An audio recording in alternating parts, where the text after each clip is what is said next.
Bonjour, alors dans cette vidéo, nous allons voir comment faire la mesure d'une angularité à l'aide d'une règle sinus. Je suis assisté pour la vidéo par Robin Thivierge, professeur au Cégep du Vieux-Montréal.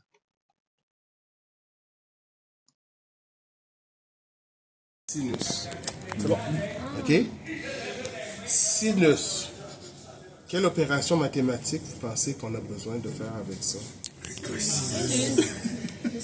Il y a une personne qui n'a pas la bonne réponse. Ça fonctionne avec un sinus. D'accord? Ce qui arrive, c'est que la règle est très haute précision. J'ai mis ça ici parce que si ça tombe, je veux pas que ça abîme mon marbre. C'est pour ça que j'ai mis un tissu ici.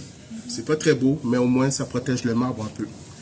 La distance entre les deux cylindres ici est très précisément connue.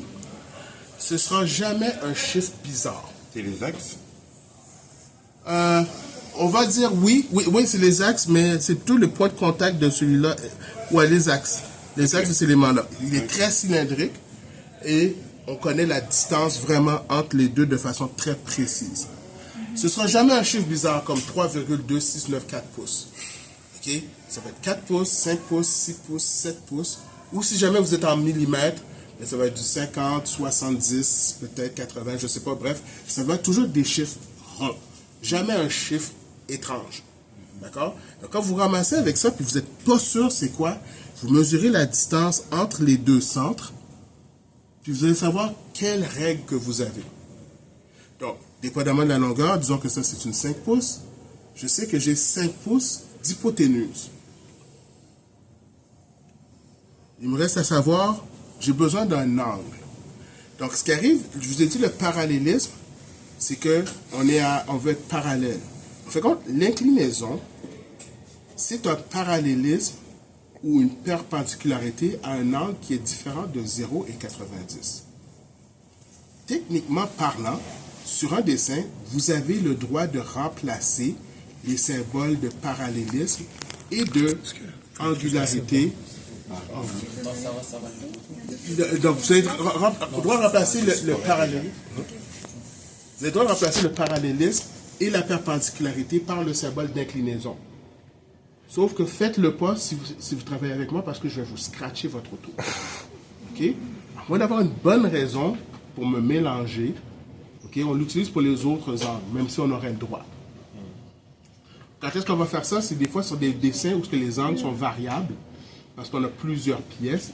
On a un dessin pour plusieurs pièces, mais on va mettre un symbole parce que des fois 90, des fois autre angle, ça règle le problème. Mais autrement, c'est un symbole, on va utiliser perpendicularité ou parallélisme, même si c'est techniquement parlant la même chose. Donc là, sur le dessin que j'avais une inclinaison par rapport à cette face. Ça ne touche pas. Encore une fois, c'est juste pour protéger le marbre. J'ai mis mon équerre en arrière, juste pour l'empêcher de tomber, mais il ne faut pas que ça touche ma pièce parce que j'ai introduit un nouveau datum si je touche à ma pièce, ce que je ne veux pas faire. Encore une fois, c'est juste pour protéger. Donc, en faisant le calcul sinus de 45, le sinus de 45 degrés, dans mon cas, j'ai 45 degrés, fois la longueur de l'hypoténuse, qui dans mon cas est 5, ça m'a donné une certaine valeur. Quand on fait un calcul d'écart étalon, souvent on se trompe. C'est pour ça qu'on parle de RR, répétibilité, reproductibilité. J'ai ceci, une équerre, que j'ai mis à 45 degrés, pour savoir, hey, lorsque j'ai fait mon calcul ou quand j'ai choisi, est-ce que j'ai fait une erreur? C'est beaucoup moins précis que ça. Mais, il y a beaucoup plus de chances que j'ai fait une erreur avec ça. Donc, je viens ici, je viens après ça, me mettre, et je regarde, est-ce que ça a du sens ici? Puis là, je me mets ici, puis je regarde, ah oui, ça a du sens. Ça a vraiment l'air d'être 45 degrés. D'accord? Donc, c'est pas ça l'autorité, c'est ça l'autorité. Mais si je m'étais trompé, j'avais pris la mauvaise cale étalon, je l'aurais vu que ce serait pas le bon. Donc, c'est juste une double vérification. Donc là, je viens placer ma pièce ici, bien sûr, après avoir tout nettoyé. Et là, maintenant, reste à savoir, est-ce que cette face-là est parallèle à mon marbre? Donc, qu'est-ce que je vais faire? Bien sûr, je vais venir ici et je vais venir palper toute ma surface. Comme on l'a fait précédemment, là, on vient juste faire contact avec la pièce. Là, on ne voit pas bien. Ceci. Je vais descendre. Comme ça. Et je vais venir faire contact en descendant. Comme ça. Et je me mets à 0. Et bien sûr, là, je viens flatter ma surface. Je vois que je descends de 1 millième. Oups, là, j'ai touché ma pièce. Habituellement, quand tu as touché ta pièce, il faut que tu recommences. Ouais, parce que ta pièce a été déplacée. Donc, tu remontes, puis tu recommences. Ça veut dire que ça accroche quelque part. Ça pourrait avoir déplacé ta pièce assez pour faire une erreur.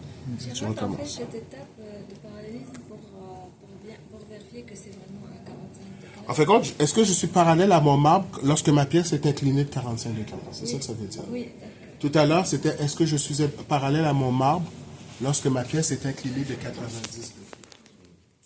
Et le parallélisme, est-ce que je suis parallèle à mon marbre? C'est un peu ce qu'on a fait aussi sur la feuille pour l'inclinaison. On a tourné la pièce orange ou noire, dépendamment de laquelle vous aviez. Par rapport au marbre. D'accord? Donc on regarde le plus petit, le plus bas, la différence entre les deux, c'est ce qu'on appelle l'inclinaison.